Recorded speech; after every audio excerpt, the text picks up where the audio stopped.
Flash flooding isn't just a river flood problem anymore. Cities like D.C. are seeing it strike streets, basements, and neighborhoods in minutes. With harder rains, aging drains, and more pavement, the risk is rising fast. So what should you do if high water comes to you? Well, let's see if your helmet fits. I took part in a live flood rescue demonstration with instructor Michael Berna of Atlantic Tech Rescue. He trains first responders and civilians at the Wisp Adventure Sports Center. So we are ready to go. Ready to go, check. The goal? Show how to survive if you're ever swept away. So we're going to spin you around this way. Now you can get your feet up. It's called a defensive swimming position.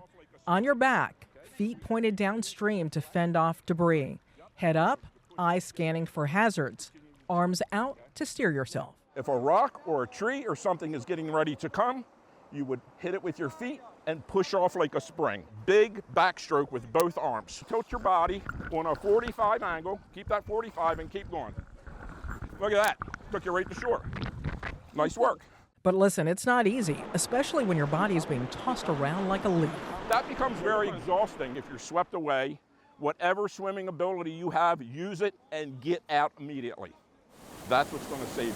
Berna says in a real flood, the moving water has so much contained energy. When that water is moving at 6 miles an hour, that's equivalent to an F1 tornado. That water pressure is getting up to 18, 20 miles per hour. In concrete lined channels, it can get up to 60 miles per hour. And it's not just the force of the water. Hidden dangers lurk just beneath the surface. People don't realize the hazards. Manhole covers will be blown off, storm grates, entrapment hazards that they are not aware of. Body nice and flat. Arms out, you're just going to aim yourself. As part of the demo, I was guided into the rapids, gear on, trained rescuers close by. Once I lost my footing, the water took me fast. That was very fast. Surprised at how quickly you go under and have to get it together to see where you are. Start swimming. Nice work.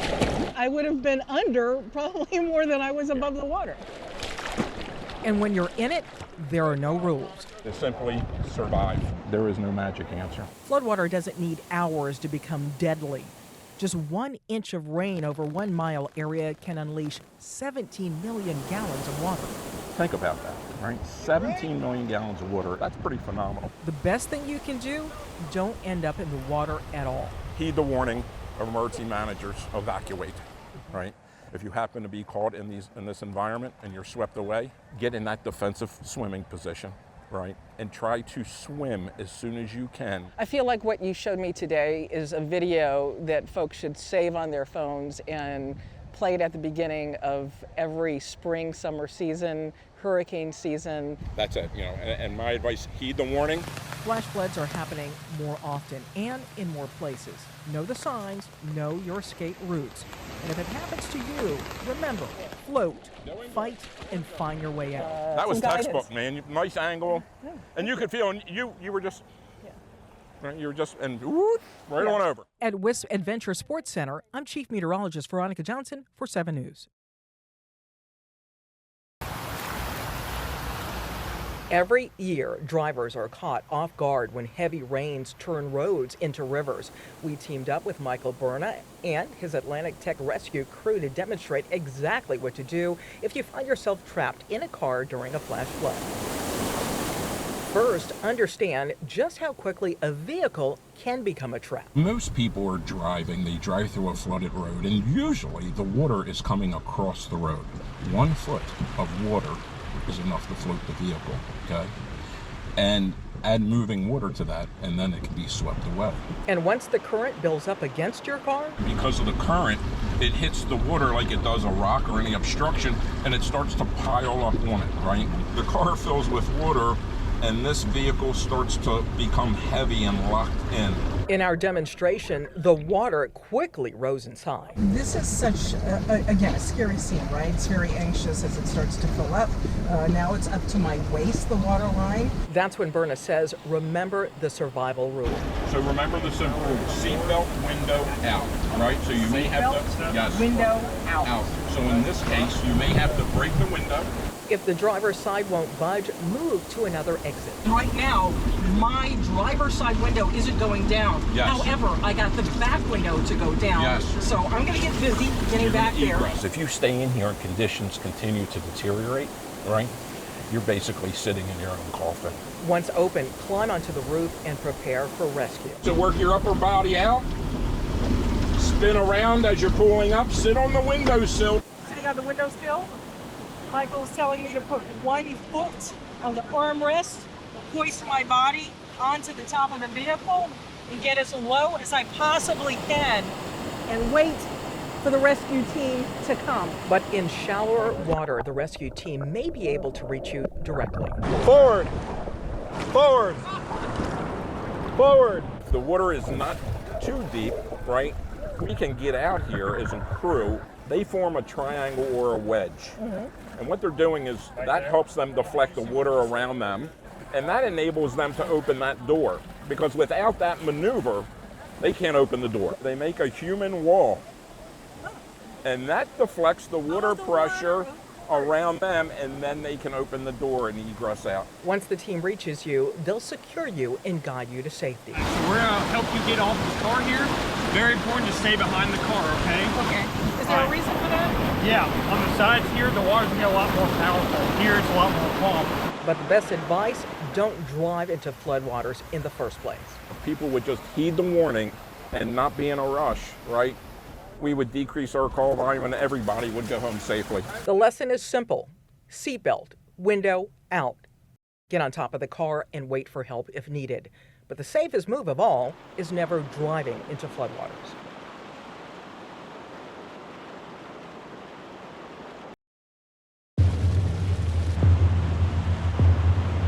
If your car is trapped in a flash flood, a window punch tool like any of these can help you escape fast. There are two main kinds, spring-loaded, which only need pressure, and manual, where you strike the glass itself. And many of these tools have blades within them to cut your seatbelt if it doesn't release right away. But here's the catch. Not all auto glass will break. Window punch tools are generally ineffective with laminated glass, so make sure you check your passenger or driver's side windshield in the corner right here so that you know what you have.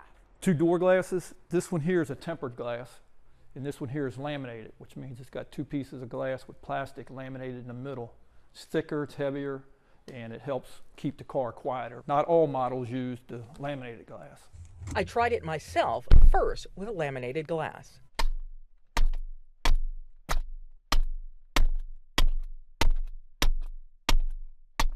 So this is laminated glass. It didn't break with my window punch tool. Now I'm panicking. That's why I said, know what type of glass is in your vehicle. But tempered glass used in most side and rear windows is designed to shatter quickly. Aim for any of the corners. That's your weak spot. So here we go. It shattered just like that. Now I can make my way out. And rescuers say where you keep your tool matters just as much as having one. And don't keep your window punch tool in the glove box. It could jam. The best place is somewhere near the driver's side. You should put it on your steering column. You can put a little piece of string on it, hang it from your windshield washer handle or you know, the steering column. You need it immediately available, because if it's in your glove box, right, you're not going to be able to find it in the time. We'll hear more from Michael Berna in a few minutes as he walks me through how to get out of a car in a flash flood. A small tool under $20, ready to save your life. At Chuck's Used Auto Parts in Marlow Heights, I'm Chief Meteorologist Veronica Johnson for 7 News.